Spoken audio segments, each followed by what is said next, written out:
Bom, gente. Alô? Estão me ouvindo? Beleza. Bom, gente, primeiramente, bom dia a todos. E agora é difícil corresponder à expectativa gerada pelo Rubens, né? Assim, aí fica uma coisa um pouco mais complicada. Eu queria agradecer muito, de verdade, o convite. É um prazer, efetivamente, estar aqui. Como se diz, né? Sai do litoral mineiro e vir para o interior mineiro, né? A gente vive de fora para Belo Horizonte. Bom, eu posso dar brincadeira porque eu não sou de Juiz de Fora, eu sou do estado do Rio mesmo, então para mim essa brincadeira tá valendo. Bom, falando sério agora, assim, é uma grande alegria de verdade estar aqui com vocês, é sempre um prazer compartilhar, trocar ideias e experiências com pessoas de outras universidades que estão se interessando pelo tema, e sempre foi uma prioridade nossa apoiar grupos sérios na área de espiritualidade e saúde, espiritualidade e ciência. É fundamental a disseminação desses estudos, grupos que fazem um trabalho sério, acadêmico, focado, para que a gente possa avançar efetivamente a nossa discussão, o nosso entendimento sobre este tema.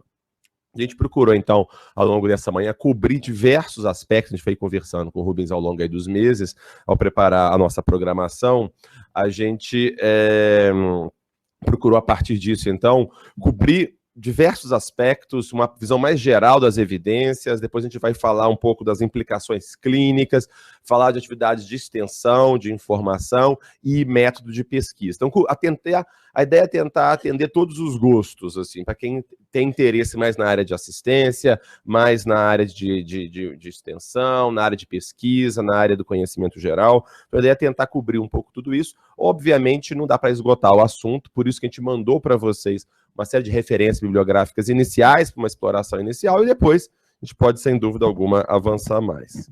Bom, podemos passar o slide? O primeiro é o evidências. O segundo, esse aqui, isso. Isso, obrigado. Então eu tenho, só para controlar minha hora aqui, eu tenho 40 minutos, né? Então eu tenho até 9h20. Beleza. É isso? Tudo bem? Perfeito. Bom, então nós vamos fazer aqui agora, basicamente, uma revisão geral, né, sobre evidências, tá? O que as pesquisas dizem a respeito da área de ciência e espiritualidade, e vamos começar brevemente falando de um pouquinho de conceitos, a gente vai conversar isso um pouco mais detalhes na aula de método, de pesquisa, um pouquinho de conceitos e um pouquinho de um aspecto histórico também, brevemente, sobre isso, tá? Então, sobre definições, há múltiplas definições, tá? Esse não é um tema de fácil definição, mas nós vamos usar aqui uma definição mais ou menos consensual, que é do Harold Koenig, que diz o seguinte: a espiritualidade seria um conceito maior e a religiosidade seria um subconjunto dentro da espiritualidade. Essa é a ideia básica. E a espiritualidade, então, ela seria a busca pessoal por questões fundamentais sobre a vida, o significado, a relação com o sagrado e o transcendente, que pode ou não levar a uma formação de uma comunidade, que é uma comunidade religiosa. Então, as duas palavras centrais no conceito de espiritualidade está em sagrado e transcendente. Então, assim, a espiritualidade seria o transcendente, ou seja, aquilo que transcende a dimensão puramente física. Se formos analisar todas as tradições espirituais na história da humanidade, tem uma dimensão transcendente. Deus, deuses, os antepassados, os anjos, tem sempre uma dimensão transcendente da existência.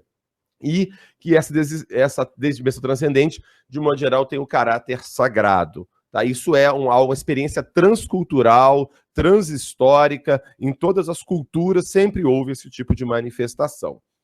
E a religião, então, seria um sistema organizado de crenças, práticas e símbolos que procuram a aproximação com este sagrado ou transcendente. Então, por isso que a religião é um subgrupo da espiritualidade.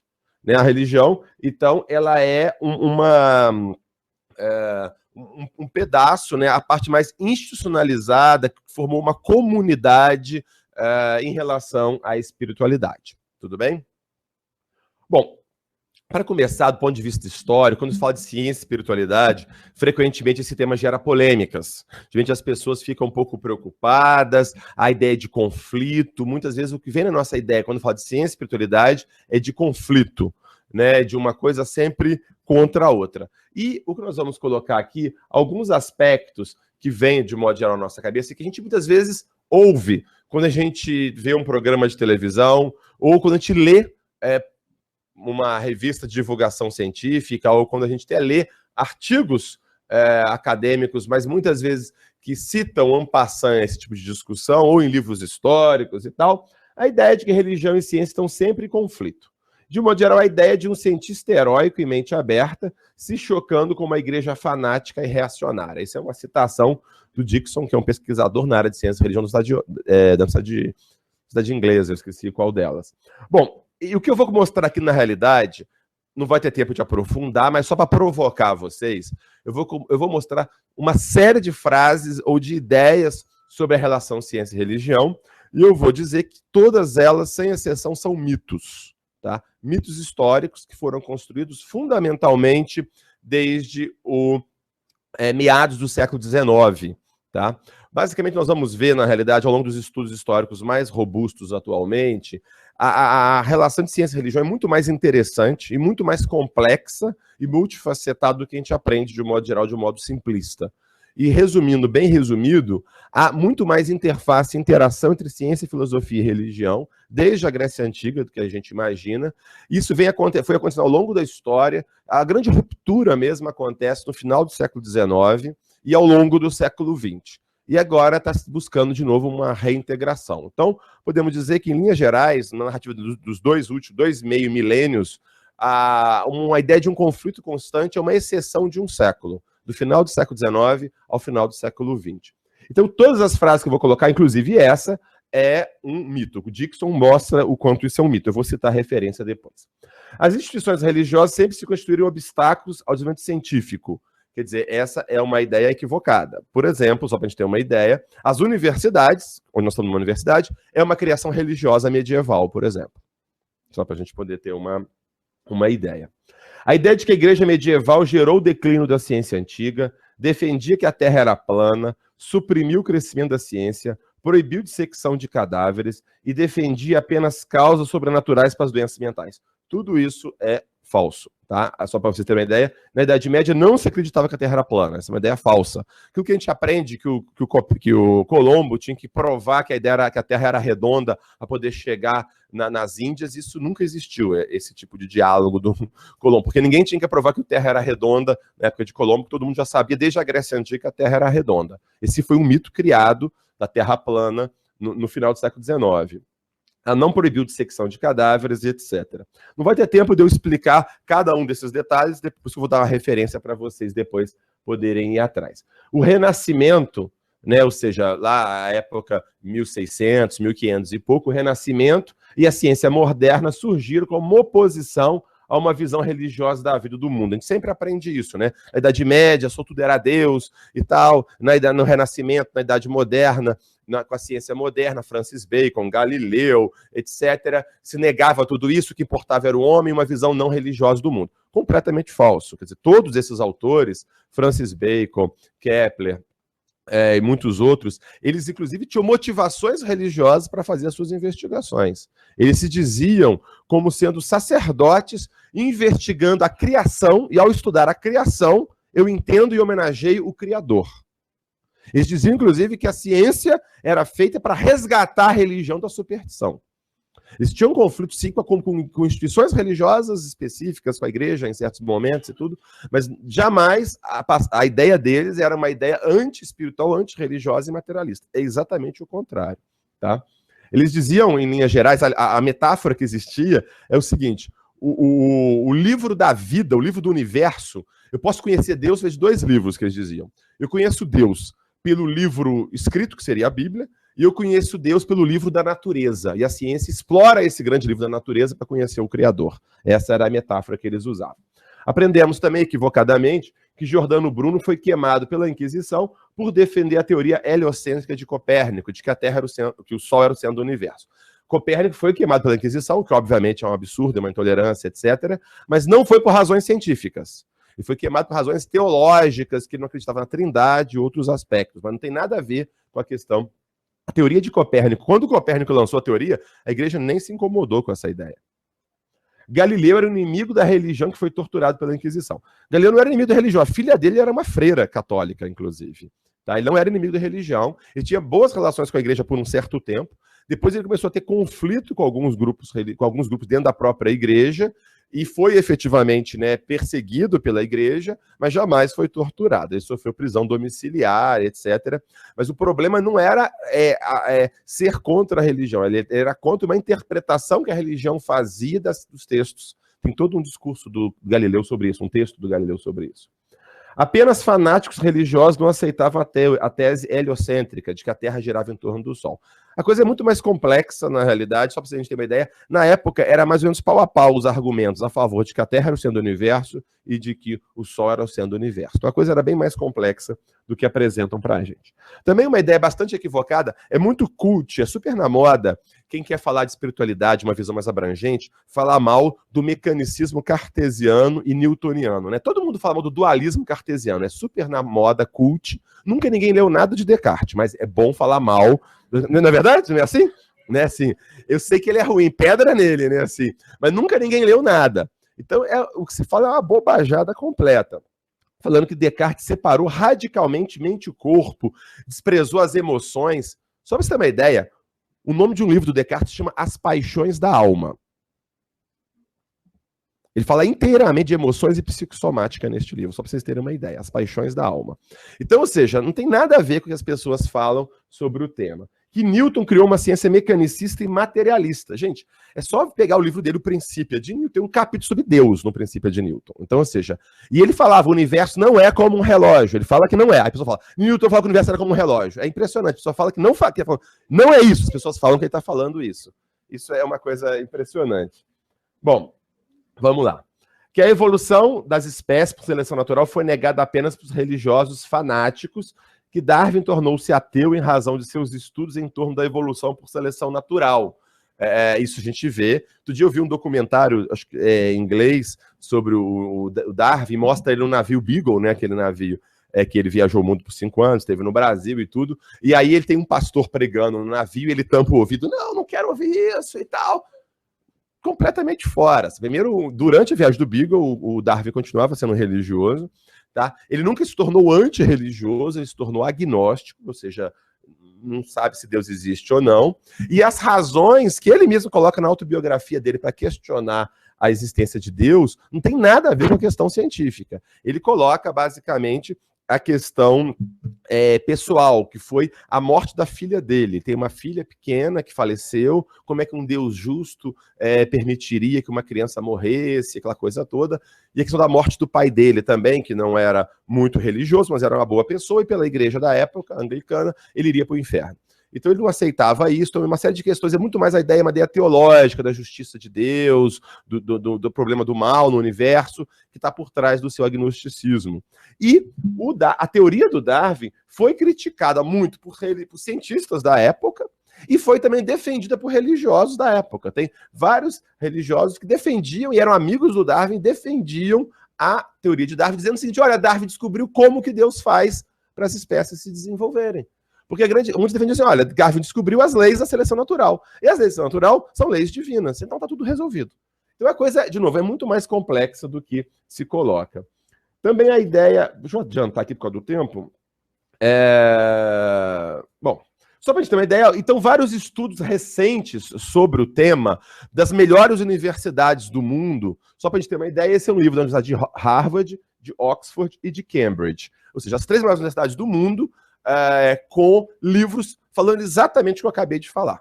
Tudo que eu tirei de exemplos são desses livros, tá? Que são basicamente o seguinte, esses estudos mais recentes são fontes primárias, ou seja, não é o que alguém falou, que ouviu dizer, que um autor disse, não. Vamos originalmente no texto do Galileu, vamos originalmente nos textos do que aconteceu naquele momento histórico e vamos analisar isso.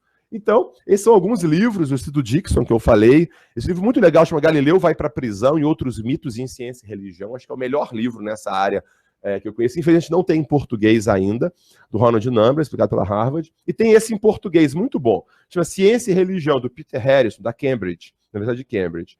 Esse livro dá uma revisão bem geral sobre ciência e religião. Peter Harrison é um especialista em iluminismo e renascimento, história. E ele reconstrói essa história de modo muito mais robusto.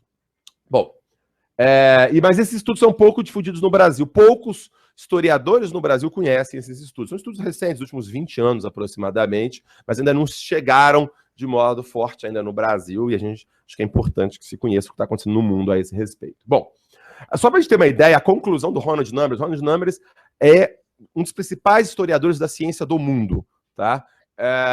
Foi presidente da Associação Internacional de História da Ciência, de História da Religião, etc. Editou esse livro pela Universidade de Harvard, e a conclusão dele é a seguinte: o maior mito na história da ciência e religião afirma que elas têm permanecido em estado de permanente conflito.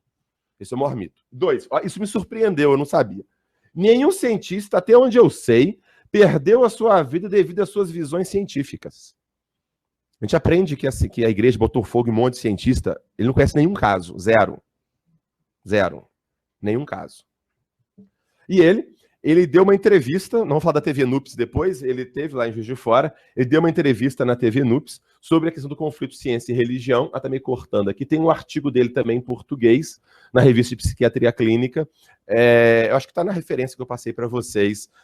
Vale muito a pena ler, que esse artigo é meio um resumão daquele livro dele, do Galileu Goes to Jail. Então vale a pena. Um outro dado muito interessante, esse cara, só para entender como é que a coisa é mais complexa, o Andrew Pinsett, ele é um físico, trabalhava no CERN, naquele laboratório de ciência de física avançada na Europa, que descobriu o bóson de Higgs, né, a partícula de Deus, recentemente e tal. Trabalhou com mecânica quântica, publicou muitos artigos. Aí ele cansou desse negócio todo e resolveu virar padre. Aí ele virou padre e atualmente ele coordena o Centro de Pesquisa em Ciência e Religião da cidade de Oxford. Tá?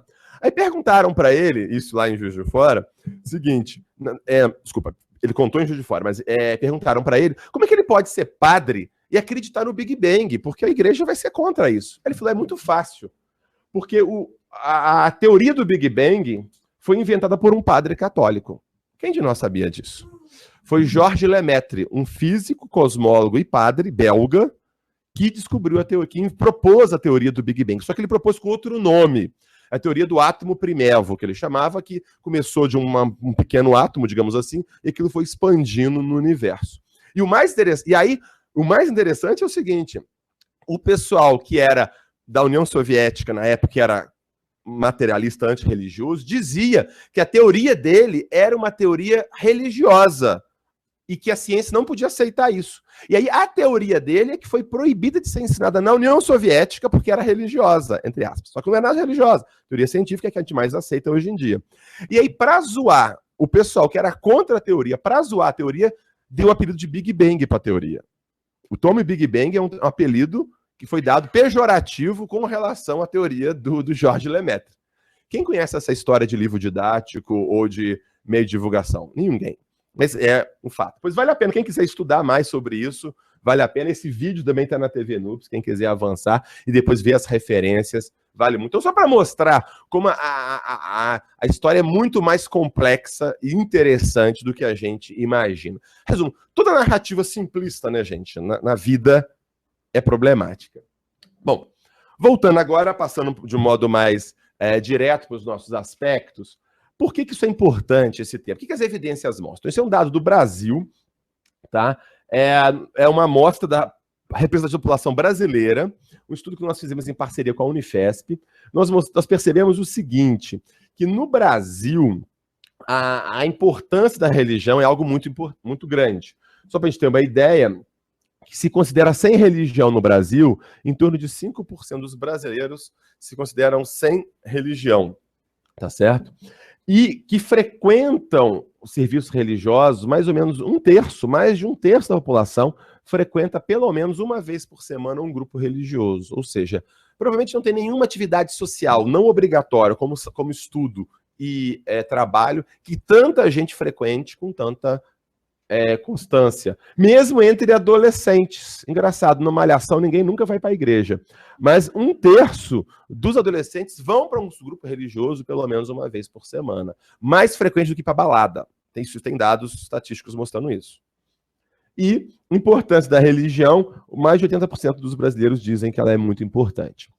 E tem um dado muito interessante, nós encontramos que 10% dos brasileiros frequentam mais do que uma religião ao mesmo tempo. O brasileiro sabe como é que é, né? Aquele negócio de misturar tudo. E aí essa busca, né, do transcendente, da ajuda, da espiritualidade e tudo mais. Isso foi muito bem captado por Guimarães Rosa, que é médico, né? E também escritor, diplomata, etc., no Grande Sertão Veredas. E ele diz de modo muito interessante, transmitindo captando a alma do brasileiro: se carece principalmente de religião, para se desendoidecer, desdoidar. Reza é que sara da loucura. No geral, isso é que é salvação da alma. Muita religião, seu moço. Eu cá não perco ocasião de religião. Aproveito de todas. Bebo água de todo o rio. Uma só para mim é pouco. Talvez não me chegue. Rezo cristão, católico, embrenho acerto. E aceito também as preces do meu compadre Quelemem, doutrina dele de Kardec. Mas quando posso, vou no Mindubim, onde o Matias é crente, metodista. A gente se acusa de pecador, lê alto a Bíblia e ora cantando hinos belos deles.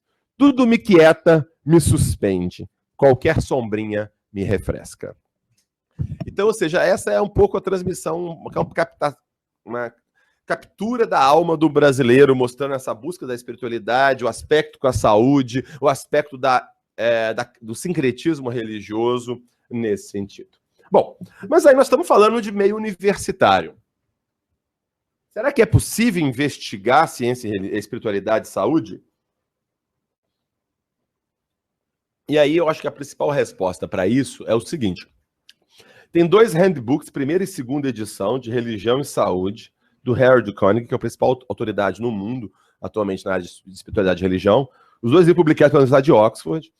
Ele faz uma revisão sistemática do que tem da literatura sobre isso. E nesses 2 livros ele faz uma análise de mais de 3.300 estudos sobre religião, espiritualidade e saúde. Então a pergunta hoje em dia, né, mas se é possível estudar. Há mais de 3.000 estudos empíricos, assim, estudos, né, de análise de dados, tudo mais, de coleta e análise de dados sobre o tema. Então, a resposta é, obviamente, sim. Mas, por outro lado, é importante entender que essa relação é muito complexa. Nós vamos procurar agora apresentar os principais resultados desse tipo de dados. Quer dizer, desses 3.000 estudos, o que se mostrou em linhas gerais? Tá? O que se mostrou é o seguinte, que, como tudo, é complexo. Religião não é só boa e nem só ruim para a saúde. Ela pode impactar dos 2 lados. Isso é muito importante que a gente saiba. Outro dado muito importante para quem fala em pesquisa, do ponto de vista acadêmico. Religião é algo multidimensional. Há vários modos de entender religião e espiritualidade. Por exemplo, eu posso avaliar a frequência do indivíduo a um grupo religioso. Eu posso avaliar a oração, frequência de oração, o tipo de oração que a pessoa faz. Eu posso avaliar o tipo de crença que a pessoa tem. Eu posso avaliar o modo que a religião impacta a vida do indivíduo. Tudo isso são dimensões de espiritualidade e essas dimensões impactam de forma diferente a saúde e o bem-estar da pessoa. Então, isso é importante, essa complexidade. Tá? E cada paciente tem um arranjo específico.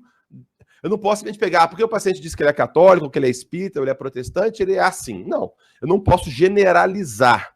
Né? É sempre muito cuidado com esses estereótipos, ainda mais hoje em dia, né? No Brasil é coxinha, é mortadela, é um menu bem diversificado, e sempre com estereótipos, né? E as coisas não funcionam assim, a coisa é muito mais complexa, e na ciência também a coisa é muito mais complexa. Então é necessário uma avaliação cuidadosa, ou em pesquisa, ou na prática clínica, da espiritualidade específica que eu quero medir, que eu quero avaliar o daquele paciente.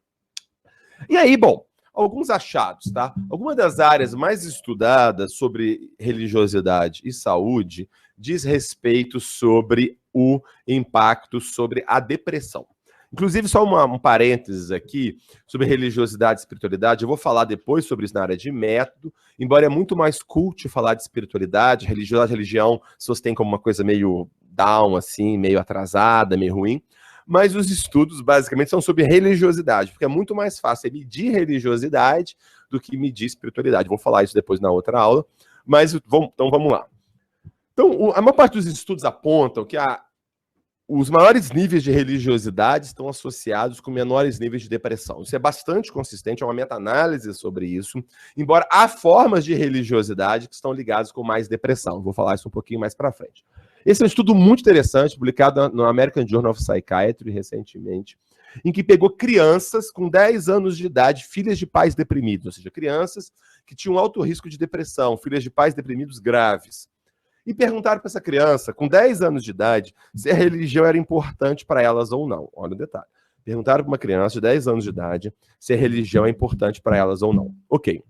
E avaliaram essas crianças depois de 10 anos de segmento. Elas estavam com 20 e poucos anos de idade, investigaram essas crianças e avaliaram se elas tiveram depressão nesse segmento de 10 anos. Entendeu? Dos 10 anos de idade até os 20 e poucos anos de idade. E o que eles encontraram? A criança do grupo de alto risco, ou seja, de criança filha de pais deprimidos, tinha alto risco de depressão, que ela dizia, aos 10 anos de idade, que religião era muito importante para elas tinham um risco, numa análise multivariada de depressão, 10 vezes menor de desenvolver depressão. Ou dito de outra forma. É que eu não posso andar porque está me filmando, mas a minha mão mexe demais, entendeu? Assim, então, tem que compensar, então vocês me desculpem.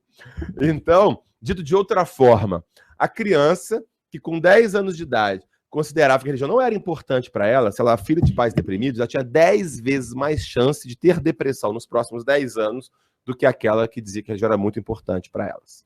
E outro dado importante, desse mesmo grupo, eles estudaram a espessura cortical. Há vários estudos mostrando que a espessura do córtex cerebral está relacionada com depressão. Menor a espessura, maior risco de depressão em adultos. E o que se encontrou em certas áreas cerebrais, que a espessura cortical entre os indivíduos de alto nível de religiosidade era o dobro do que aqueles com baixo nível de religiosidade em áreas específicas ligadas à depressão. E isso é na mesma amostra dessas crianças aqui, quando elas ficaram adultas, eles avaliaram, ou seja, houve uma alteração estrutural no cérebro dessas pessoas ao longo do desenvolvimento delas. Então, mostrando que há impactos comportamentais e neurobiológicos da espiritualidade. Tá? Esse é outro estudo, esse é estudo nosso, na realidade, em parceria com o pessoal lá de São Paulo, em que a gente investigou idosos de regiões de favela em São Paulo, idosos de regiões carentes. E nós encontramos, fundamentalmente, que entre os idosos que frequentavam um grupo religioso, a frequência de quadros depressivos e ansiosos era a metade do que aqueles que não frequentavam. Tá certo?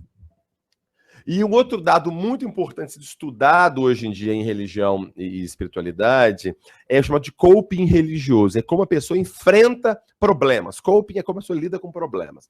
E o coping religioso é usar a religião para enfrentar problemas. E a pessoa pode usar a religião de modo positivo e negativo. Sempre tem o lado negro da força, não é isso, gente? Já dizia o Darth Vader. Então, é exatamente essa questão. O coping positivo está associado com desfechos positivos em saúde. O coping negativo com desfechos negativos, pior qualidade de vida, mais depressão, por exemplo. Então, o que é exemplos de coping positivo? Como a pessoa usa o coping religioso positivo? Frente a um problema, ela pensa o seguinte: tentei encontrar um ensinamento de Deus no que aconteceu. Ou seja, está tendo um problema, eu penso assim, bom, se está acontecendo algum problema, Deus é bom, tem algum motivo para isso acontecer e talvez Deus queira me ensinar alguma coisa. Esse é o coping positivo. O coping negativo seria o seguinte: o que eu fiz para Deus estar me castigando? Frente ao mesmo problema, né? Deus está me castigando, Deus me abandonou, ou o diabo que causou isso. Esses são copings negativos. Outro exemplo: fiz o que eu pude e coloquei o resto na mão de Deus, chamado coping colaborativo. Quer dizer, eu faço o que eu posso e o resto está na mão de Deus, Deus é que sabe. O coping negativo é o seguinte: eu não fiz nada, Deus resolve para mim o problema. Coloco na mão de Deus, mas também não faço nada. Fico de braço cruzado. Coping negativo. São vários exemplos aqui. E o interessante, da população, o coping positivo é muito mais frequente do que o coping negativo. Tá? Esse é um outro estudo, é um mestrando nosso, agora doutorando, foi o mestrado dele, o André Stroppa, sobre pacientes bipolares. Foram avaliados 160 pacientes bipolares em tratamento na Federal de Juiz de Fora. O que nós encontramos fundamentalmente? Que o coping religioso positivo, o indivíduo tinha coping religioso positivo, ele tinha 4 vezes menos depressão, o bipolar, né? Tinha 4 vezes menos depressão do que aquele indivíduo que não usava coping religioso positivo. Um outro exemplo aqui também, do lado negativo, o coping religioso negativo foi associado com pior qualidade de vida psicológica. E o coping positivo foi associado com melhor qualidade de vida psicológica, como eu tinha falado antes. Outro aspecto do lado negro da força havia em torno de 30% dos pacientes bipolares diziam que havia uma discordância religiosa em relação ao tratamento. Então esse é um problema que a gente vê, às vezes, espíritas ou protestantes, com mais frequência os dois grupos, às vezes vem a ideia, não, isso é uma coisa espiritual, não preciso tratar e tudo mais e tal, então isso acontece e esse é um problema que tem que ser investigado. Talvez a área mais estudada na área de saúde e espiritualidade é o uso de drogas, e os resultados mais consistentes, maior níveis de religiosidade e espiritualidade associados sistematicamente com menor uso ou abuso de substâncias, tá? Lícitas ou ilícitas. Esse aqui é um outro estudo também de uma amostra da população universitária brasileira, 12 mil alunos universitários no Brasil. Tá? É uma parceria com a USP que a gente fez. E só para a gente ter uma ideia, entre os indivíduos religiosos, que é a primeira linha aqui, religiosos, comparando com o não religioso, o não religioso tinha 2 vezes mais chance de usar maconha, quase 3 vezes mais de usar tabaco, 2,5 vezes de usar álcool, e metade da chance a mais, 50% a mais, de usar outras drogas. Então, ou seja, o uso de drogas lícitas e ilícitas e abuso também é muito mais frequente entre indivíduos não religiosos. Um outro dado muito importante diz respeito a comportamento suicida.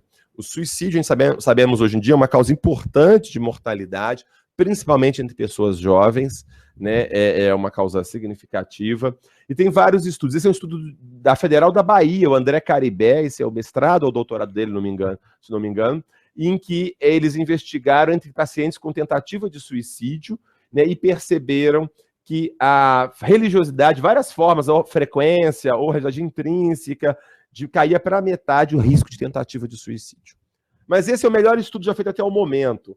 Uma amostra que representa a população dos Estados Unidos, 20 mil pessoas, representando a população americana, seguindo por 16 anos essa população. E perceberam, analisando todos os dados, o único fator preditivo, protetor, com relação ao suicídio foi frequência a serviço religioso. O indivíduo que frequentava um grupo religioso tinha 3 vezes menos chance de morrer de suicídio nos próximos 16 anos. Tá? Nem, por exemplo, tentativa prévia de suicídio se manteve estatisticamente significativo. Tá? Basicamente, quem tinha maior risco era homem, tinha 3 vezes mais risco do que mulher, e frequentar risco religioso tinha 3 vezes menos risco de suicídio. Então é um dado importante. Não está aqui, mas um outro dado bastante consistente é a expectativa de vida. Tá? Tem revisões sistemáticas sobre isso também, que o indivíduo que frequenta grupos religiosos tende a viver mais do que aqueles que não frequentam. Há um estudo grande nos Estados Unidos mostrando que a expectativa de vida era média de 6 anos a mais daqueles que frequentam grupos religiosos. Tá? Mas quais são os mecanismos, né? Quer dizer, tem tudo isso, mas como é que será que isso funciona? Hoje em dia, gente, não há dúvida do impacto positivo, geralmente, mas também negativo da espiritualidade sobre a saúde. A questão é, como que isso acontece? Essa é uma das grandes questões que nós temos hoje em dia, que a gente precisa de refletir. A resposta a gente não sabe, né? Há vários mecanismos sendo investigados, eu vou falar aqui agora, mas nenhum deles, ou mesmo a soma deles, não explica tudo. A gente está ainda na busca desse mecanismo. Mas os principais mecanismos são o seguinte: estilo de vida. O indivíduo mais religioso, como nós vimos, tende a usar menos drogas, por exemplo. Tende a ter um comportamento sexual menos de risco.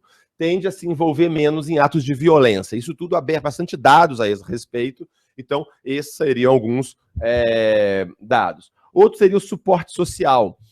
A religiosidade está associada com maior e melhor suporte social. Isso há estudos bem consistentes mostrando isso, senso de pertencimento, né, de ter um grupo, se sentir acolhido e membro de um certo grupo, de uma certa comunidade. Hoje em dia é um grande problema hoje na sociedade, isso, e a religiosidade está associada, e o suporte social está associado com melhor qualidade de vida, menos depressão e menor mortalidade. O sistema de crenças, o enquadramento cognitivo. O que a gente falou do coping, lembra? Ou seja, como é que a pessoa encara o problema? Frente a um problema, ao invés de eu achar que o mundo simplesmente é cruel e caótico, não, o mundo tem um sentido, tem um propósito, e eu tenho recursos para lidar com isso. Isso faz diferença na hora de lidar com o problema. Práticas religiosas, práticas de oração, de meditação, de estados alterados de consciência, de transe, e há estudos mostrando que essas práticas também têm impactos neurobiológicos, fisiológicos, endócrinos também, que podem ter impacto positivo. Então, esses são alguns dos possíveis mecanismos pelo qual isso pode acontecer. Agora, nosso tempo está acabando, temos apenas 5 minutos, vou passar muito rapidamente sobre uma outra área de estudos, né? Avaliamos ali o impacto diretamente sobre a saúde, mas também há uma outra linha de pesquisa que tem sido feita na área, é o estudo das experiências espirituais em si, né? As várias experiências espirituais, experiências de conversão, experiências de cura, experiências de transe, experiências de quase morte. Essas experiências espirituais são experiências também universais. Por exemplo, a experiência que nós chamamos, por exemplo, de transe ou mediúnica, que seria um contato, o indivíduo refere um contato com uma dimensão extrafísica, com alguma entidade não material. Todas as tradições espirituais têm isso. Né? Entre os católicos carismáticos, o contato com o Espírito Santo, do mesmo modo entre os protestantes pentecostais, entre os ubandistas, o candomblé com os orixás, os espíritas com os espíritos desencarnados, todas as tradições, entre os budistas tem esse tipo de experiência, entre os muçulmanos tem outras experiências do tipo também. Então, isso é uma coisa que está em todas as experiências espirituais, em todas as religiões. Então, por exemplo, nós estudamos aqui, esse é um estudo de neuroimagem, que é coordenado pelo Júlio Pérez, lá de São Paulo, em parceria com o André Newberg, que está atualmente na Universidade Thomas Jefferson. E aí é o seguinte, nós investigamos o indivíduo fazendo escrita automática, escrita mediúnica, no caso a psicografia. Nós comparamos o indivíduo em que ele escrevia um texto em transe e escrevia um texto em estado normal de consciência. Nós comparamos o grau de complexidade deste texto, que foi avaliado por uma pessoa que tem doutorado em letras, está acostumada a corrigir redações da Unicamp, usando os mesmos critérios que usava lá, e comparou os escritos em transe e fora de transe. O que ele identificou que entre os médiuns mais experientes, a escrita em transe era mais complexa do que a escrita fora de transe.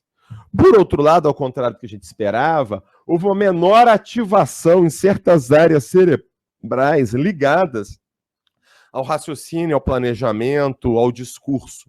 Ou seja, enquanto se esperava que, para produzir um texto mais complexo, eu precisaria de maior recrutamento de certas áreas cerebrais para produzir esse texto mais complexo, nestes médios mais experientes, houve menor recrutamento dessas áreas cerebrais. Então, esse é um tipo de investigação.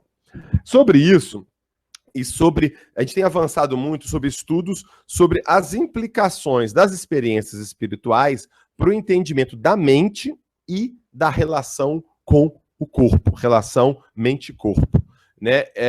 A ideia é, o que é a mente? Né? A mente é um produto da atividade cerebral ou a mente ela é alguma coisa que transcende o cérebro e utiliza o cérebro como um mecanismo, como um instrumento para manifestação? Esse é um tema extremamente polêmico, talvez um dos temas maiores desafios da filosofia e da ciência desde a Grécia Antiga. Essa polêmica vem de antes de Sócrates, e vem até hoje. Tem mais de 2.500 anos essa discussão que não está resolvida do ponto de vista científico ou filosófico. E o mais interessante é que as experiências espirituais sempre foram discutidas nesse contexto também. E vários pesquisadores se debruçaram sobre isso ao longo do tempo. E a nossa proposta é justamente avançar mais esse tipo de debate. Para isso, inclusive, a gente editou um livro, e está em inglês, mas em português a gente publicou, baseado neste livro, uma série chamada Mente e Cérebro, na revista de Psiquiatria Clínica, que a USP edita, e essa série está disponível online gratuitamente em português, para quem quiser ler, sobre a relação mente e cérebro. Basicamente, né, as experiências espirituais, estados alterados, anômalos de consciência, muitas vezes estão na origem das crenças que existe uma dimensão espiritual, já que se tem contato supostos com esses seres, as entidades, etc. e tal. E a ideia, então, é estudar esses fenômenos e ver o que eles podem nos ajudar. Inclusive, o que a gente sabe é que o estudo desses fenômenos de transe, experiências espirituais e tudo mais, estão na origem de conceitos que a gente tem hoje de inconsciente, de histeria, dissociação, mente subliminal. No final do século XIX, início do século XX, muitos pesquisadores que começaram com esses conceitos começaram a partir do estudo deste tipo de experiência. Ou seja, essas experiências já contribuíram muito para o avanço do entendimento da mente e podem continuar contribuindo. E aí, por exemplo, as experiências de quase morte. Aqui estão os artigos ligados a este tema da série, de alguns dos principais autores do mundo. Peter Fenwick, que é inglês, o Mário Beauregard, que é canadense, discutiram o seguinte: as experiências de quase morte, qual que é a importância delas para o nosso estudo? Primeiro, que são experiências que têm um profundo sentido espiritual para as pessoas que as vivenciam de um modo geral. Tá? Inclusive, aumenta a espiritualidade dessas pessoas, aumenta a crença numa vida após a morte que essas pessoas têm. Mas o mais interessante é o seguinte, que numa parada cardíaca, por exemplo, na experiência de quase morte ligada a uma parada cardíaca, numa parada cardíaca, o indivíduo tem o cérebro para de funcionar em poucos segundos depois. Tá? Ele fica meio caótico, depois ele para de funcionar. Se a consciência, a mente, é gerada pelo cérebro, a consciência tem que desaparecer naquele momento. Só que esses pacientes referem que estariam conscientes neste momento. Então aí vem a polêmica e vem o problema. E o dado interessante é que essas experiências independem da crença ou da religião do indivíduo. Independe, assim, o núcleo da experiência. Há várias variáveis, mas o núcleo da experiência não depende disso. E mesmo do uso de medicações, etc. E há vários casos de descrições verídicas, em que a pessoa descreve coisas que realmente aconteceram durante o período da parada cardíaca. Ou seja, como é que ela pode estar consciente, lembrando de coisas, num momento que o coração não está batendo e o cérebro não está funcionando. Então, essa é uma série de discussões nesse sentido. Eu preciso acabar por causa do tempo. Do mesmo modo, das experiências chamadas mediúnicas, também tem uma série de estudos, tem um artigo nosso também sobre isso, eu vou pular aqui o tema por causa do tempo, a gente pode abrir tempo para discussão depois. Então, em conclusão, já se sabe que a religião e a espiritualidade importa para a maioria da humanidade. Isso é um fato. Quer dizer, houve uma série de previsões no final do século XIX e do século XX, que ao longo do século XX a espiritualidade iria desaparecer da humanidade, toda a humanidade seria materialista e, entre aspas, racional. Como se fosse sinônimo uma coisa da outra. Só que isso, obviamente, não aconteceu. Isso continua importante para a humanidade. Então, esse é um primeiro dado. Segundo, isso impacta a saúde física e mental. Já em 3.000 estudos mostrando isso. Geralmente esse impacto é positivo, mas também pode ser negativo, como eu já falei também. E pode auxiliar na compreensão da mente, na relação com o cérebro. Nós precisamos avançar nos mecanismos desse impacto, nós já falamos sobre isso. Como incorporar esse conhecimento à prática clínica, que é um tema que a gente vai fazer na próxima aula. E também como distinguir experiências espirituais e transtornos mentais, vamos falar sobre isso. E as origens, o significado das experiências espirituais. São algumas linhas importantes de investigação. Então, aqui estão as referências fundamentais do que a gente trabalhou. A Revista de Psiquiatria Clínica, em 2007, a gente editou um suplemento especial sobre espiritualidade e saúde, tá? Com alguns dos principais autores do Brasil e do mundo. Tem mais de 200.000 downloads esse suplemento. Então, para quem tem uma visão geral, vale bem a pena. Sobre a questão mente-cérebro, a série está aqui, os fascículos e os volumes. E aqui também está o site do nosso grupo de pesquisa, tem também um Facebook, em que a gente costuma atualizar informações, colocar artigos, temas ligados a quem quiser ficar antenado aí e atualizado no tema. Bom, nosso tempo acabou, mas eu estou aberto aí para momentos de perguntas e discussões. Muito obrigado.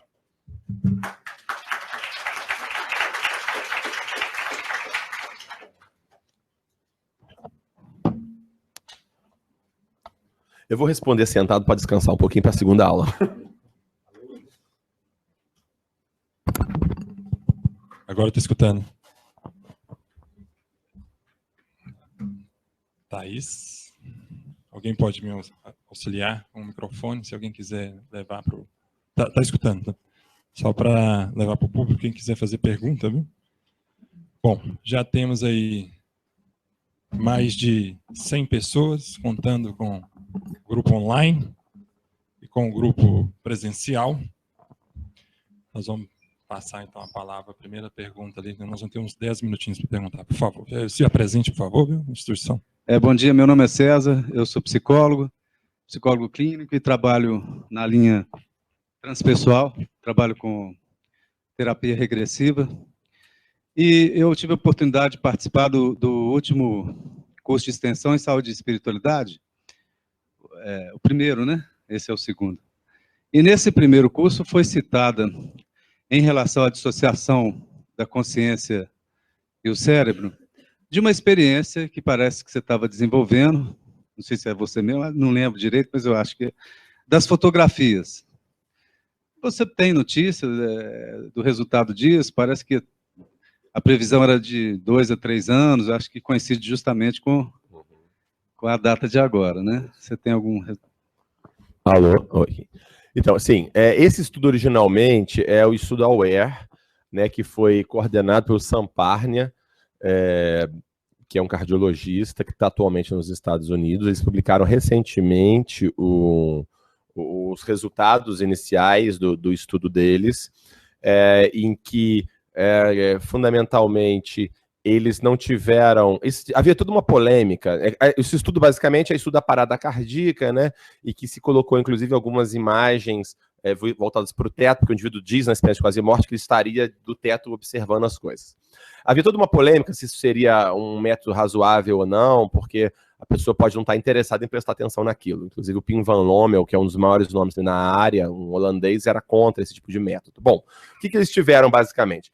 A princípio, pelo que eles publicaram, eles não tiveram nenhum relato de visão das fotos, mas eles tiveram relatos de descrições precisas do procedimento de ressuscitação. Eles publicaram recentemente na revista Resuscitation, inclusive é o nome da revista, né? De ressuscitação cardiovascular e tudo mais sobre isso. E nós fizemos um braço desse estudo, replicamos o método deles, mas não participamos diretamente, até por questão de atraso de financiamento, o nosso estudo acabou demorando para entrar. Mas replicamos o estudo deles, tá? E o que aconteceu na realidade no nosso caso, a gente teve uma dificuldade grande, porque na realidade você precisa de uma amostra muito grande, porque a taxa de sobrevivência numa ressuscitação é pequena, né? E a taxa de EQM numa ressuscitação bem-sucedida também é pequena, tá? Então, por exemplo, mais ou menos de 10% aproximadamente dos sobreviventes é que relatam alguma EQM. No nosso caso, a gente teve algumas percepções cognitivas descritas que teriam ocorrido durante a parada cardíaca, mas nenhuma descrição clara de experiência fora do corpo. Basicamente foi isso. A gente está finalizando as análises e submetendo para publicação agora. Okay? Tem uma pergunta lá atrás, por favor. Mais umas 2 para a gente adiantar o horário. Pode ser? Nós vamos ter tempo depois para conversar. Tá? Oi, professor, bom dia. Assim, minha pergunta é o seguinte, porque o cérebro tem uma capacidade muito grande de elaborar... Seu nome, por favor? João de onde, João? João Paulo, sou aluna. Ótimo, ótimo. Obrigado. Do UFMG. Isso. E ele tem uma capacidade muito grande de elaborar e preencher coisas, conteúdos que às vezes faltam, né? Como no tempo. Então, por exemplo, se eu olhar para uma textura como essa aqui, eu tenho um ponto cego no meu olho, que é o nervo óptico, que eu não tenho receptor, mas o meu cérebro ele vem e preenche. Então, quando eu olho o horizonte, eu vejo um quadro, eu não vejo faltando algo, porque meu cérebro ele vai lá e preenche aquilo ali. Da mesma forma, algumas crianças, por exemplo, que testemunham alguns fenômenos arrasadores, né, igual tem naquele filme lá, As Aventuras de Pi, que o menino ele presencia a morte dos pais, né, depois do naufrágio, e por os pais terem um zoológico, serem donos do zoológico, ele elabora tudo aquilo ali que aconteceu como uma batalha entre animais. Aí eu fico perguntando assim, hoje em dia a temática médica é muito comum na mídia, e as pessoas assistem séries médicas, ela vê um procedimento de reanimação, ao acordar de uma parada cardíaca, por exemplo, ela acorda, ela tem um desfibrilador do lado dela, ela está sendo ventilada, então às vezes se tem como separar o que é que a pessoa está elaborando para explicar o que ela passou, ou de realmente uma experiência transcendental, entendeu? Se tem como assim, explicar como assim, se a pessoa realmente, a mente dela está preservada, ela saiu do corpo dela, ela viu de cima, ou às vezes é algo que uma cena que ela viu um dia antes, 2 dias antes na televisão, num house, num plantão médico, e aí ela tá assim, pô, aconteceu isso, e o cérebro dela que falou isso para ela, não foi exatamente ela que... Isso. Né? Isso, perfeita a pergunta, ela é excelente, essa é a grande questão, né? Essa é a grande discussão, se essas experiências de quase morte são percepções verídicas, ou se elas são elaborações mentais, tá? O primeiro cuidado que eu teria é falar que eu acho que é complicado dizer, como alguns dizem, que o cérebro é que cria essa história toda. em qualquer coisa, na realidade. Dizer que o cérebro cria histórias é altamente controverso dizer isso, primeiro. Quer dizer, a gente sabe que a nossa mente cria histórias. Agora, se a mente é o cérebro ou não, aí é uma outra polêmica que... Depois podemos até discutir. Nesse artigo que eu coloco da Redação Mente Cérebro, fala sobre isso, né? Uma série de neurocientistas e filósofos sérios questionam muito essa narrativa, né? O cérebro escolheu, o cérebro pensou, o cérebro sentiu. Quem sentiu é a pessoa, né?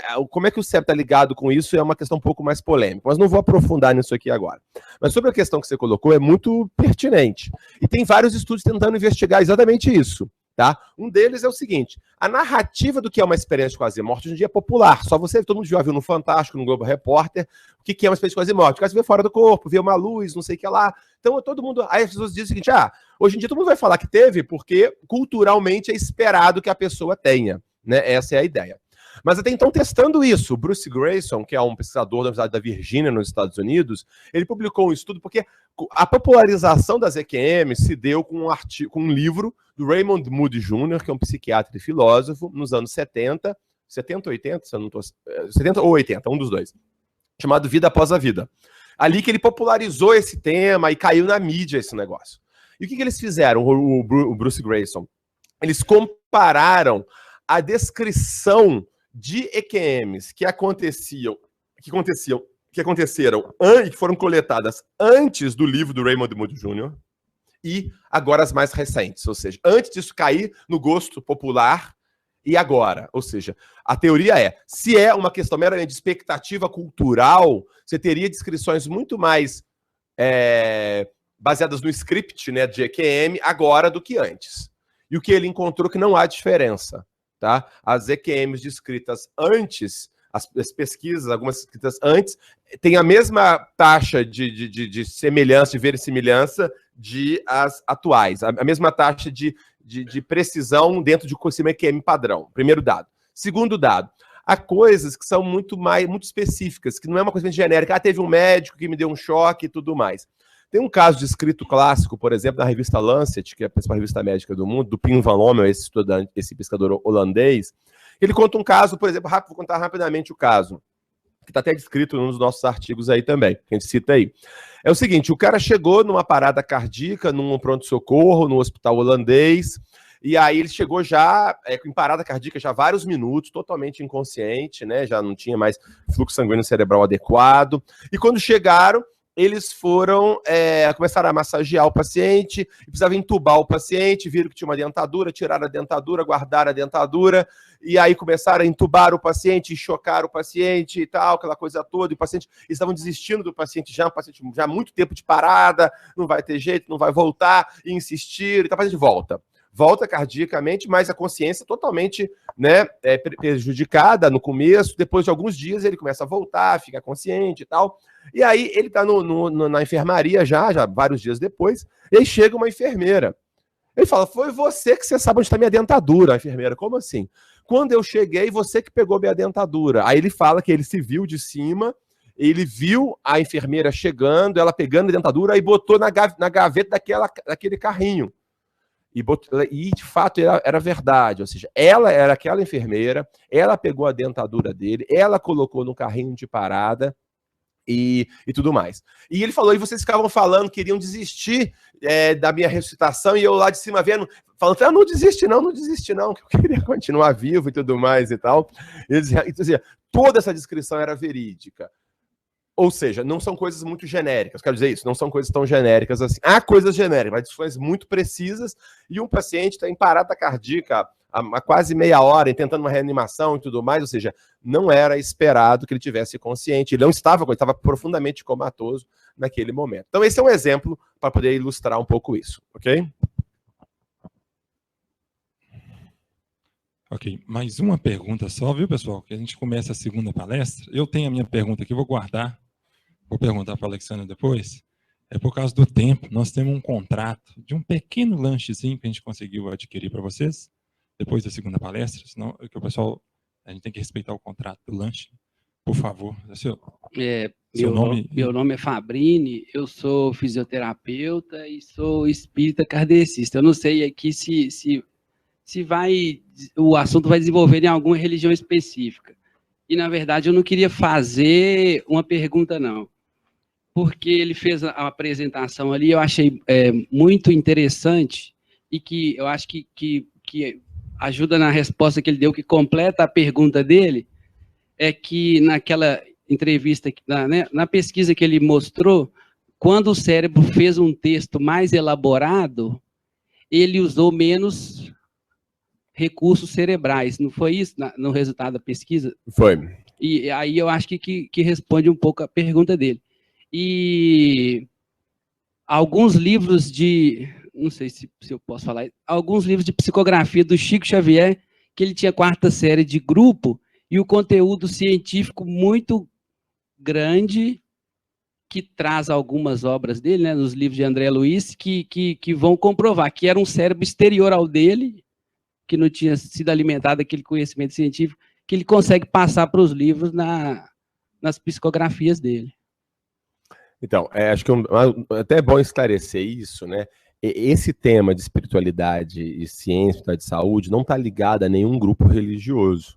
Inclusive, o nosso grupo de pesquisa, o NUPES, a gente é um programa que está ligado ao programa de pós-graduação em saúde da universidade, na faculdade de medicina. Nós temos membros de todos os grupos religiosos. A gente temos membros protestantes, católicos, espíritas, agnósticos, espiritualistas em geral. Então, isso não tem relação com isso. Inclusive, estudar este tema, inclusive, e até abordar, vamos falar isso na próxima aula, abordar esse tema na prática clínica independe da religiosidade da pessoa, porque a questão isso é importante para as pessoas, nós temos que estudar e conhecer, né? Então, acho que essa é a questão. Agora, então, assim, a ideia não é defender um X ou Y religião, absolutamente não é essa a função é estudar este fenômeno, do mesmo modo que a gente vai estudar, por exemplo, que a ciência vai estudar, sei lá, a política, vai estudar a política de esquerda, de direita, liberal, marxista, e tem que estudar tudo isso, faz parte. Então a gente tem que estudar a sexualidade, tem que estudar tudo, tem que estudar a experiência humana. Então, é esse o objetivo. Agora, claro, para estudar, eu vou ter que estudar as experiências que acontecem no mundo. Então, eu vou estudar a experiência do católico, do espírita, do protestante, do budista, de quem não tem religião nenhuma. Tudo isso tem que ser investigado. Acho que essa é a ideia. Muito obrigado.